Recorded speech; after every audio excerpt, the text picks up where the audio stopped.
என்னையா? நானே நாட்டம் தான் தேடிங்கிறேன். ஏ தம்பி வாடா. நாட்டம் எங்கடா? அவர் பஞ்சாயத்துக்கு போகிறாரா? ஒரு முக்கியமான விஷயமா பார்க்கணும்டா அவரை. அவரெல்லாம் இப்பெல்லாம் பார்க்க முடியாது. நாங்க சொல்லவா போ. ஏய் உங்க நாட்டம் பண்றது சரியில்லை, நான் பார்த்துக்கிறேன்டா. பாத்துக்க. இந்த நாட்டாம ஆளுங்களை வச்சு மிரட்டுறாரு. என்ன நடந்தாலும் சரி. நாட்டம் பார்த்து போங்க தம்பி.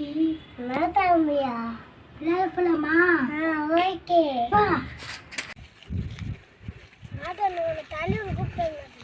தலைவன் என்ன கூப்பிட்டானா? அவனை தலைவர் ஆக்கினதே நான் தான். ஆனா அவன் என்ன கூட மதிக்காம இருக்கான். நீங்க போய் அவனை கூப்பிட்டு வாங்கடா.